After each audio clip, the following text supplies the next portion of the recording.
संत ज्ञानेश्वर माऊलींनी अध्याय क्रमांक 6 ओवी क्रमांक 14 ते 22 यामध्ये श्रीकृष्ण अर्जुन संवाद म्हणजे गीता ग्रंथ हा संस्कृत भाषेमध्ये होता आणि तो जगाला कळण्यासाठी तो मराठी भाषेत ओवी छंदामध्ये जगासमोर ठेवला। आणि संत ज्ञानेश्वर माऊलींचा एक आत्मविश्वास पहा, या ओव्यांमध्ये असं म्हणताय, माझ्या मराठी भाषेतील असे काही शब्द मी जमा करील रसिकांसाठी की ते अमृतालाही पैंजेमध्ये जिंकतील आणि नाद ब्रह्मालाही जिंकतील। याचा अर्थ संत ज्ञानेश्वर माऊलींनी 750 वर्षापूर्वी मराठी भाषेची महती, महानता आणि व्याप्ती या ठिकाणी लिहून ठेवलेली आहे। गोडीच्या बाबतीत जे अमृतालाही पैंज लावून जिंकतील, गोडीच्या बाबतीत जे अमृतालाही पैंज लावून जिंकतील, असे माझ्या मराठीचे गोड शब्द मी रसिकांसाठी जमवी। कोमलतेच्या बाबतीत मराठी शब्दापुढं नाद ब्रह्मही फिक्का पडत, कोमलतेच्या बाबतीत मराठी शब्दापुढं नाद ब्रह्मही फिका पडल। आकर्षण इतकं की फुलांच्या सुगंधाचेही आकर्षण मोडल। वस्तुस्थिती पाहता शब्द हा कानाचा विषय हेच खरं, वस्तुस्थिती पाहता शब्द हा कानाचाच विषय हेच खरं, पण शब्दांच्या रसांच्या लोभानं कानातच जिभा येतील बरं।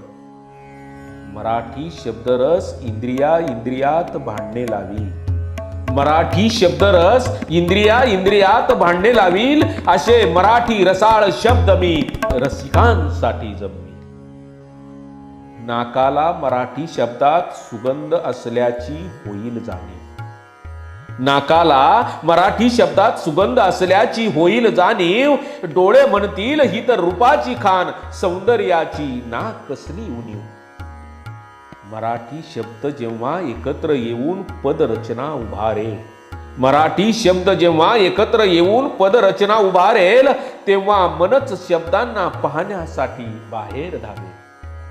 असा कोमल भाव मी माझ्या मराठी शब्दात भरवी, असा कोमल भाव मी माझ्या मराठी शब्दात भरवील की त्या मराठी शब्दांना कवटाळण्यासाठी बाहू सरसावतील।